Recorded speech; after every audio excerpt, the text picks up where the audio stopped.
الخطبۃ بعد الثناء اما بعد، خطبے میں ثنا کے بعد اما بعد کہنا. اما بعد کا کیا مطلب ہے؟ اس کے بعد. جیسے مثال کے طور پر میں جب شروع کرتی ہوں تو کیا کہتی ہوں؟ نحمدہ و نصلی علی رسول الکریم اما بعد. یہ مسنون طریقہ ہے حمد و ثنا کے بعد اما بعد کہنا. رواہ اکرمہ، اسے اکرمہ نے بیان کیا ان ابن عباس سے ان نبی صلی اللہ علیہ وسلم، نبی صلی اللہ علیہ وسلم سے.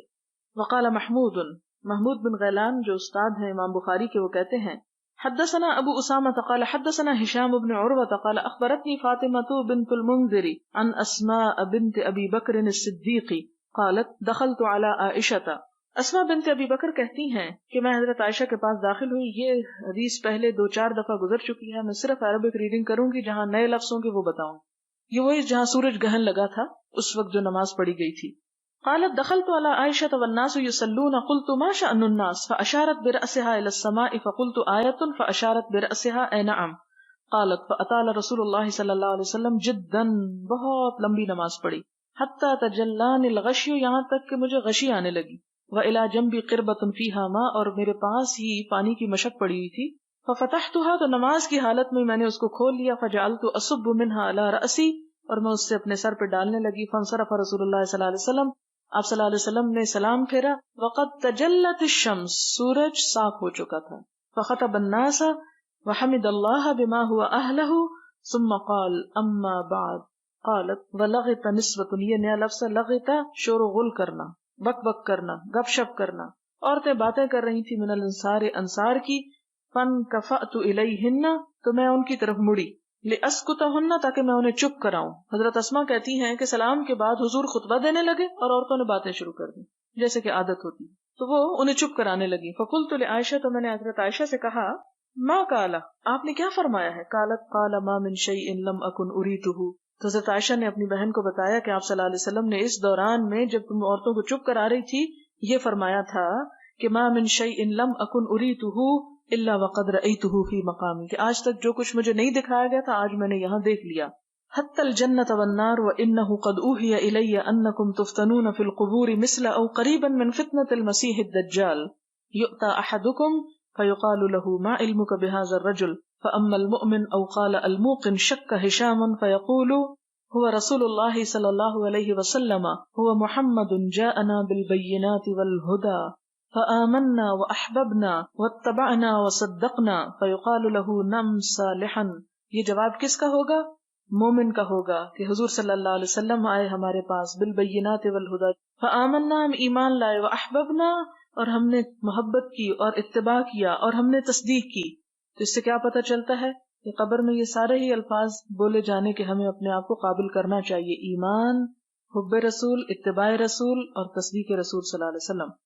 فیقال له نم صالحا، ایسے شخص کو کیا کہا جائے گا؟ سو جاؤ آرام سے. قد كنا نعلم ان كنت لمؤمنا به واما المنافق او قال المرتاب شك هشام فيقال له ما علمك بهذا الرجل فيقول لا ادري سمعت الناس يقولون شيئا فقلته. قال هشام فلقد قالت لي فاطمة فأوعيته غير أنها ذكرت ما يغلظ عليه. اس میں ہشام کہتے ہیں کہ جو فاطمہ نے مجھ سے کہا تھا وہ میں نے سب یاد رکھا. اب یہ ان کے رشتہ دار نہیں ہیں، سیکھ رہے ہیں ان سے کیونکہ عالم عورت ہے. فأوعيته، تو میں نے اس کو یاد کر لیا، غیر انها، سوائے اس کے کہ انہوں نے کہا تھا، ما يغلظ علیہ، کہ جو اس پہ سختی کی جائے گی منافق پہ، وہ یاد نہیں رہی. انہوں نے تو مجھے بتائی تھی لیکن میں یاد نہیں رکھ سکا. اس سے کیا پتہ چلتا ہے کہ بعض اوقات عورتیں حفظ میں مردوں سے بھی بہتر ہو سکتی ہیں. حدثنا محمد بن معمر قال حدثنا ابو عاصم عن جرير بن حازم قال سمعت الحسن يقول حدثنا عمرو بن الطغلب ان رسول الله صلى الله عليه وسلم اتي بمال او بشيء فقسمه فاعطى رجالا. حضور صلی اللہ علیہ وسلم کے پاس کچھ مال آیا یا کوئی چیز آئی تو آپ نے تقسیم کیا اس کو. فاعطى رجالا، کچھ لوگوں کو دیا، وترك رجالا، اور کچھ کو چھوڑ دیا، نہیں دیا.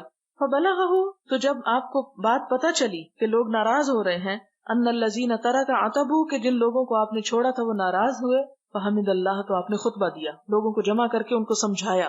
خطبہ کیا تھا؟ حمد اللہ و اثنا علیہ، اللہ کی حمد و ثنا کی. ثم قال اما بعد، اما بعد، اور یہ اما بعد کی وجہ سے یہ حدیث یہاں پر لائے امام بخاری. فواللہ انی لأعطی الرجل، اللہ کی قسم میں کچھ لوگوں کو دیتا ہوں، وأدع الرجل، اور کچھ کو چھوڑ دیتا ہوں، والذی ادعو، اور جس کو میں چھوڑتا ہوں، احب الیہ، زیادہ پیارا ہوتا ہے مجھ کو، من الذی اعطی، اس سے جس کو میں دیتا ہوں، ولکن اعطی اقواما، لیکن میں کچھ لوگوں کو دیتا ہوں، لما ارا فی قلوبہم، جو میں دیکھتا ہوں ان کے دلوں میں، من الجزع والہلع، بے چینی، جزع فزع، والہلع، اور بے صبرا پن، تھڑ دلا پن، خلق الانسان ہلوعا، وَأَكِلُ أَقْوَامًا إِلَى مَا جَعَلَ اللَّهُ فِي قُلُوبِهِم مِّنَ الْغِنَى وَالْخَيْرِ، اور میں کچھ لوگوں پر توکل کر کے، اکلو بھروسہ کرتا ہوں کہ اللہ نے ان کے دلوں میں بہت غنا رکھ دیا اور بڑی خیر رکھ دی ہے، اگر میں ان کو نہیں بھی دوں گا تو وہ مائنڈ نہیں کریں گے. فیہم، ان میں، عمرو بن تغلب بھی ہے، فواللہ ما احب ان لی بکلمۃ رسول اللہ صلی اللہ علیہ وسلم حمر النعم، تو کہتے ہیں کہ اللہ کی قسم کہ میں نہ چاہتا کہ آپ صلی اللہ علیہ وسلم کی اس بات کے عوض یا بدلے میں مجھے کوئی سرخ اونٹ بھی ملتے، یعنی بہت سرخ اونٹ بھی مجھے ملتے تو مجھے اتنی پسند نہ آتی یہ بات جتنی مجھے اس لفظ سے محبت ہوئی کہ آپ نے میرے بارے میں یہ بات فرمائی ہے کہ میں ایک بہت اچھا انسان ہوں.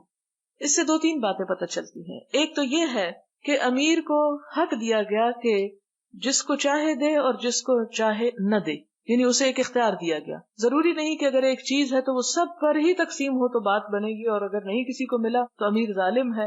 امیر سے مراد غریب والا امیر نہیں، غریب اور امیر کے امیر سے مراد وہ منتظم یا ایسا شخص جو ڈسپلن قائم کرے یا کسی چیز میں ذمہ دار ہو لوگوں کے اوپر.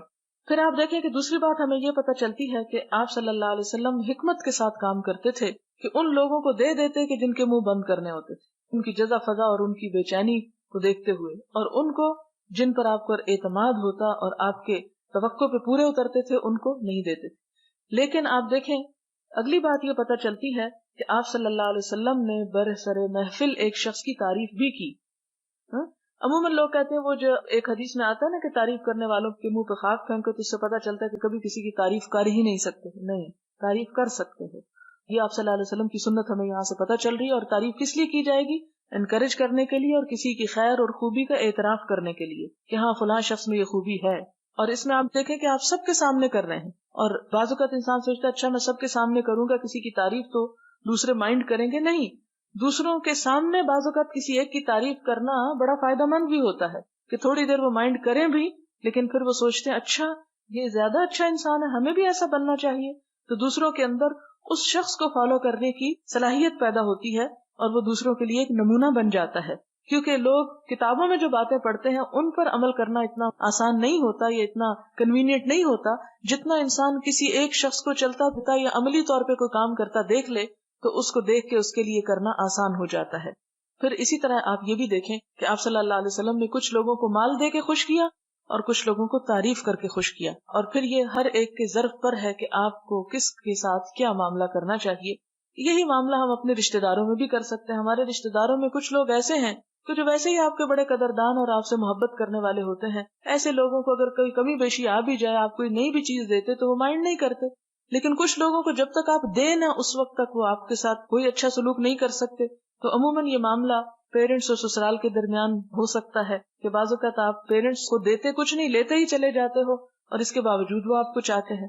لیکن بعض اوقات سسرال میں معاملہ مختلف ہوتا ہے. یہ سب کے ساتھ برابر نہیں. کچھ لوگوں کے ساتھ ہو سکتا ہے کہ جب تک آپ سسرال کو دیتے نہیں ہو اس وقت تک وہ خوش نہیں ہوتے. تو اس سے کیا پتہ چلتا ہے کہ اگر آپ کے پاس کچھ ہے تو صرف اس کو نہ دیں جس کو آپ چاہتے ہیں. کیونکہ عموماً انسان کیا کرتا ہے، جس سے محبت ہوتی ہے اس کو تو دیتا ہے. لڑکیوں کا کیا دل ہوتا ہے، ساس کو کچھ نہ دو، ہر چیز ماں کے لیے ہی ہو جائے. ایک نیچرل سی بات ہے. ظاہر ہے جو اپنی ماں سے محبت ہے وہ دوسرے کی ماں سے تو ہو نہیں سکتی چاہے کتنی بھی کوشش کرے انسان، کیونکہ ایک خون کا رشتہ ہے اور ایک سحر کا رشتہ ہے. تو ایک ڈفرنس تو ہے نا. تو جو ڈفرنس ہے وہ جذبات میں بھی آ جاتا ہے. اس پہ پکڑ نہیں ہے کہ ایسا کیوں ہے. لیکن اس کا یہ مطلب نہیں کہ ساس کو انسان جو ہے وہ ذلیل و خوار کرے یا اس کے حقوق مار دے یا اس کے ساتھ اچھا سلوک نہ کرے. نہیں، انسان ان کے ساتھ زیادہ اچھا کرنے کی کوشش کرے جو آپ کے ساتھ اچھا نہیں کرتے. کیونکہ جو آپ کے ساتھ اچھے ہیں، مثلاً والدین آپ سے محبت کرتے ہیں، آپ جواب میں ان سے محبت کرتے ہیں، وہ آپ کو دیتے ہیں، آپ ان کو دیتے ہیں، آپس میں لے دے کے خوش بیٹھے ہیں. لیکن وہ دوسرے ناراض ہو کے آپ کی اس خوشی کو کرکرا کر رہے ہیں، مزہ خراب کر رہے ہیں. تو اسلام آپ کو کیا سکھاتا ہے کہ آپ زیادہ بہتر طور پہ خوش ہوں اور اس میں ان کو دیں جو آپ کو اچھے نہیں لگتے، تاکہ ایک تو اجر اس بات کا ہوتا ہے کہ انسان اس کے ساتھ بھلائی کرے جو آپ کے ساتھ نہیں کرتا. یہ بڑے دل گردے کی بات ہے. دوسرا، اس کا نتیجہ بڑا اچھا ہوتا ہے کہ وہ لوگ بھی آپ سے نفرت نہیں کرتے، وہ بھی آپ کو چاہنے لگتے ہیں جن کے دلوں میں آپ کے خلاف کوئی میل ہوتا ہے، اور وہ اس طرح دور ہو جاتا ہے. اور اس طرح ایک خوشگوار اور ایک پرسکون معاشرہ جو ہے وہ تشکیل پاتا ہے. اس لیے خلاف نفس بازو کا جانے سے انسان کو زیادہ فائدہ ہوتا ہے، جبکہ دل کیا چاہتا ہے کہ جس کو انسان چاہتا ہے سب کچھ اسی کو دے ڈالے. تو یہ ایک حکمت کی بات ہے جو ہمیں یہاں سے پتہ چلتی ہے. اور پھر آپ دیکھیں کہ صحابہ کرام مال و دولت سے بڑھ کے کس کو چاہتے تھے؟ حضور صلی اللہ علیہ وسلم کی رضا کو، کہ آپ ہم سے خوش ہو جائیں، آپ ہم سے راضی ہو جائیں. اس سے بڑھ کے ہمیں اور کیا چاہیے؟ اگر سرخ اونٹ بھی ملے، قیمتی چیزیں بھی ملے تو بھی وہ حقیر ہے اس چیز کے مقابلے میں جو آپ صلی اللہ علیہ وسلم کی زبان سے ہمارے لیے کوئی پسندیدگی کا کلمہ نکل آئے. اور یہ کلمہ عمر بن تغلب کے لیے تو تھا ہی، لیکن جو عمر بن تغلب کی طرح بن جائے انشاءاللہ اس کے لیے بھی یہی کچھ ہے. حدثنا يحيى بن بكير قال حدثنا الليث عن عقيل عن ابن شهاب قال اخبرني عروة ان عائشة اخبرته ان رسول الله صلى الله عليه وسلم خرج ذات ليلة من جوف الليل فصلى في المسجد. حضرت عائشہ کہتی ہیں کہ حضور صلی اللہ علیہ وسلم ایک دن آدھی رات کو نکلے اور آپ نے مسجد میں نماز پڑھی. فصلى رجال بصلاة، یہ کون سی نماز ہے جو آدھی رات پڑھی جا رہی ہے؟ یعنی آدھی رات کے بعد وہ تہجد کی نماز مراد ہے کہ آپ نے یہ تہجد کی نماز جو تھی یہ کہاں جا کے پڑھی؟ مسجد میں پڑھی. فصلى رجال بصلاته، تو لوگوں نے بھی آپ کے پیچھے آ کے جماعت سے پڑھ لی. یہ ہماری تراویحوں کے لیے جماعت کا سبب جو پیدا کرنا تھا، یعنی لوگوں نے پیچھے آ کے تہجد آپ سے جماعت کے ساتھ پڑھ لیے. فاصبح الناس فتحدثوا، صبح ہوئی تو لوگوں نے ذکر کیا. اس سے کیا پتہ چلتا ہے کہ اپنے کسی خیر کے کام کا اگر لوگوں کے سامنے ذکر کر دیا جائے کہ ان کے اندر بھی شوق پیدا ہو جائے تو اس سے منع نہیں کیا گیا. لیکن اگر کوئی شخص ریاکاری کے لیے کر رہا ہے کہ میں نے آج تہجد پڑھے اور یہ ہوا اور وہ، تو اس سے کیا ہوگا؟ وہ اجر ضائع ہو جائے گا. لیکن اگر آپ کسی کے سامنے اس لیے ذکر کرتے ہیں کہ اس کو بھی دیکھ کے شوق آ جائے تو ایسے کرنے کی اجازت ہے. اب جن لوگوں نے حضور کے ساتھ تہجد پڑھے تھے وہ بڑے خوش ہوئے اور انہوں نے اپنی اس نیکی کو، دن کو کیا کیا؟ لوگوں کو بتایا. اس لیے نہیں بتایا کہ وہ ہم بڑے نیک ہو گئے ہیں اور تم نالائق لوگ ہو کہ تمہیں پتہ ہی نہیں چلا کہ حضور نے تہجد پڑھے تھے. یہ نیت کے فرق سے عمل کے اجر میں فرق ہو جائے گا. اب کیا ہوتا ہے؟ فاجتمع اکثر منہم فصلوا معه، اگلی رات جن کو پتہ چلتا وہ سارے بھی آ جاتے، وہ بھی آپ کے ساتھ نماز پڑھ لیتے. فاصبح الناس فتحدث، اب یہ لوگ پھر صبح اٹھ کے اوروں کو بتاتے ہیں اور باتیں کرتے ہیں. فکثر اہل المسجد من الليلة الثالثة، تیسری رات کو مسجد بھر جاتی ہے، بہت کثرت سے لوگ اس میں جمع ہو جاتے ہیں. فخرج رسول اللہ صلی اللہ علیہ وسلم فصلوا بصلاته، آپ نکلتے ہیں اور ان کو نماز پڑھاتے ہیں. فلما كانت الليلة الرابعة، جب چوتھی رات ہوئی، عجز المسجد عن اہلہ، مسجد عاجز آ گئی اپنے آنے والوں سے، یعنی جگہ ہی نہ رہی، اتنے زیادہ لوگ اکٹھے ہو گئے. تو آپ صلی اللہ علیہ وسلم نے کیا کیا؟ آپ آئے ہی نہیں. کیوں؟ آپ کو پتا تھا کہ اگر یہ اسی طرح سلسلہ جاری رہا تو کہیں یہ نماز فرض نہ ہو جائے. تو بہت سے لوگ یہ سوال کرتے ہیں، اچھا یہ جو آپ پورا مہینہ تراویح پڑھتے تو کیا حضور صلی اللہ علیہ وسلم سے ثابت ہے آپ نے پورا مہینہ پڑھی تھی؟ شاید وہ عذر یہ ڈھونڈنا چاہتے ہیں کہ اچھا اگر ہم بھی کبھی کبھی چھوڑ دیں تو ہماری بھی گنجائش نکلتی ہے. لیکن بات یہ ہے کہ سارا مہینہ تو آپ نے نہیں پڑھی. کیوں نہیں پڑھی؟ اس وجہ سے کہ کہیں لوگوں کے فرض نہ ہو جائے. لیکن یہ کہہ کے منع بھی نہیں کیا کہ لوگوں پڑھنا مت، منع تو نہیں کیا. لوگوں کا شوق دیکھ کر آپ نے ان کو مشقت سے بچایا، لیکن ان کو منع نہیں کیا، ان پہ انکار نہیں کیا، ناپسند نہیں کیا. اسی وجہ سے حضرت عمر رضی اللہ تعالیٰ عنہ نے پھر باجماعت اہتمام کر دیا کہ اب وہ خطرہ نہیں رہا کہ لوگوں پہ فرض ہو جائے گی، کیونکہ وہی تو بند ہو گئی. اس لیے وہ بدعت نہیں ایجاد کی تھی حضرت عمر نے، بلکہ اس کی دلیل ملتی تھی سنت سے کہ آپ نے 3 راتیں پڑھائیں اور پھر اس لیے روک دیا کہ فرض نہ ہو. اگر ہم اب یہ کریں تو وہ خطرہ نہیں، اس لیے ہم یہ کام کر سکتے ہیں. لہٰذا آپ صلی اللہ علیہ وسلم کب نکلے؟ حتی خرج لصلاۃ الصبح، انتظار کرتے رہے لوگ، آپ بھی نہیں نکلے اور صبح کی نماز کے وقت آپ باہر آئے. فلما قضى الفجر، جب آپ نے فجر پڑھ لی، اقبل علی الناس، لوگوں کی طرف توجہ فرمائی، فتشہد، تشہد پڑھا، ثم قال، پھر کہا، اما بعد فانه لم يخف علی مکانکم، کہ لوگوں مجھ پہ تمہاری حالت چھپی ہوئی نہیں تھی، مجھے پتا تھا تم لوگ ہو، لیکنی خشیت، میں جان بوجھ کے نہیں آیا. کیوں؟ کیونکہ میں ڈر رہا تھا ان تفرض علیکم، کہ تم پہ یہ نماز فرض ہو جائے گی، فتعجزوا عنها، پھر تم اس کو پورا کرنے سے عاجز آ جائے. یعنی اب آپ دیکھیں ذرا سوچیں، اگر تہجد فرض ہوتی تو ہم میں سے کتنے لوگ یہ فرض ادا کرتے؟ فجر تو پڑھنا مشکل ہے، تہجد کون کون پڑھتا سوائے جس پہ اللہ رحم کرے. تو اس لیے آپ صلی اللہ علیہ وسلم کو اپنی امت کا بڑا خیال تھا، بڑے مہربان تھے ہمارے لیے کہ ہمیں ناروا مشقتوں میں نہیں ڈالا. لیکن ہم نالائق پھر بھی کہتے ہیں دین بڑا مشکل ہے. اتنی آسانیاں دینے کے باوجود پھر تو ایسے لوگ جو ہیں ان کے لیے کھانا بھی مشکل ہے، کیونکہ کھانے کے لیے بھی تو چمچ اٹھانا ہی پڑتا ہے نا، اور منہ ہلانا پڑتا ہے. تو پھر تو ہر چیز مشکل ہے، دنیا میں کوئی بھی کام کیے بغیر نہیں ہوتا. تو اس لیے دین کے بھی کچھ کام ہمیں کر کے ہی نصیب ہوتے ہیں اور ان کو مشکل نہیں سمجھنا چاہیے. اگر عادت ہو جائے تو کچھ مشکل نہیں رہتی کوئی چیز. تابعہ یونس، اسے یونس نے بھی روایت کیا ہے. حدثنا ابو الیمان قال اخبرنا شعیب عن الزہری قال اخبرنی عروہ عن ابی حمید الساعدی انه اخبره ان رسول اللہ صلی اللہ علیہ وسلم قام عشیۃ بعد الصلاۃ فتشہد. اس روایت میں کیا آتا ہے کہ آپ صلی اللہ علیہ وسلم عشاء کی نماز کے بعد کھڑے ہوئے، فتشہد، اور آپ نے تشہد پڑھا. یہ کیا ہوتا ہے؟ یہ خطبے کے الفاظ ہوتے ہیں جس میں تشہد بھی آتا ہے. وَأَثْنَىٰ عَلَى اللَّهِ، اور حمد و ثنا کی اللہ تعالیٰ کی، بما ہوا اہلہ، یعنی جو اللہ کو لائق ہے کہ اس کی حمد و ثنا کی جائے. ثم قال، پھر آپ نے فرمایا اما بعد، اور امام بخاری اس اما بعد کے لیے یہ ساری حدیث لے آئے ہیں یہاں پر. تابعہ ابو معاویہ و ابو اسامہ عن ہشام عن ابیہ عن ابی حمید عن النبی صلی اللہ علیہ وسلم قال اما بعد وتابعہ العدنی عن سفیان فی اما بعد. حدثنا ابو الیمان قال اخبرنا شعیب عن الزہری قال حدثني علی بن الحسین عن المسور بن مخرمۃ قال قام رسول اللہ صلی اللہ علیہ وسلم فسمعته حين تشهد يقول اما بعد تابعه الزبیدی عن الزہری. حدثنا اسماعیل بن ابان قال حدثنا ابن الغسیل قال حدثنا اکرمۃ عن ابن عباس رضی اللہ عنہما قال صعد النبی صلی اللہ علیہ وسلم المنبر، کہ نبی صلی اللہ علیہ وسلم منبر پر چڑھ گئے. وکان آخر مجلس جلسہ، اور یہ آخری مجلس تھی جس میں آپ بیٹھے تھے، یہ آپ کی آخری مرتبہ تھی جو آپ منبر پہ تشریف لائے تھے. کیسے آئے تھے؟ متعطفن، لپیٹے ہوئے، ملحفتن علی منکبہ، اپنے کندھوں پہ چادر کو ڈالے ہوئے. قد عصب، تحقیق باندھ رکھا تھا، رأسہ، اپنا سر، بعصابتن، ایک پٹی کے ساتھ، دسمتن، چکنی، یعنی تیل ظاہر لگایا ہوگا، دھویا نہیں ہوگا، اور جو کپڑا آپ نے سر پہ باندھا ہوا تھا وہ چکنا ہو چکا تھا یا تھوڑا میلا ہو چکا تھا. فحمد اللہ، تو آپ نے اللہ تعالیٰ کی حمد و ثنا کی. واسنا علیہ، ثم قال، پھر فرمایا ایھا الناس الی، اے لوگو میری طرف آؤ. فصحابوا الیہ، تو لوگ آپ کی طرف پلٹے. ثم قال، پھر فرمایا اما بعد. اس سے کیا پتہ چلتا کہ اما بعد خطاب شروع کرنے سے پہلے بولنا چاہیے، ویسے نہیں. فإن هذا الحي من الانصار يقلون، کہ لوگو یہ انصار کے لوگ کم ہونا شروع ہو جائیں گے. وَيَكْثُرُ النَّاسِ، اور دوسرے لوگ زیادہ ہو جائیں گے. فَمَنْ وُلِّيَ شَيْئًا مِّنْ أُمَّةِ مُحَمَّدٍ صلی اللہ علیہ وسلم، تو جو کوئی سپرد کیا گیا کوئی چیز امت محمد صلی اللہ علیہ وسلم کی ذمہ داریوں میں سے، یعنی حکومت دیا گیا، ولیہ، والی بنایا گیا. فَاسْتَطَاعَ أَن يَضُرَّ فِيهِ أَحَدًا أَوْ يَنْفَعَ فِيهِ أَحَدًا، تو پھر کیا کرے؟ پھر وہ استطاعت رکھے کہ وہ امت محمد صلی اللہ علیہ وسلم کی ولایت میں، یعنی اس کی حکومت میں کسی کو بھی کوئی نفع یا نقصان دے سکتا ہو. فَلْيَقْبَلْ مِن مُحْسِنِهِمْ، تو اس کو کیا کرنا چاہیے کہ قبول کر لے اپنے محسن میں سے. وَيَتَجَاوَزَ عَن مُسِيئِهِمْ، اور تجاوز کر لے ان کی برائی کرنے والے میں سے. مراد اس سے کیا ہے اس حدیث سے؟ نمبر ایک تو یہ کہ آپ صلی اللہ علیہ وسلم نے آخری خطبہ ارشاد جب فرمایا تو آپ نے یہ خطبہ بیٹھ کے دیا.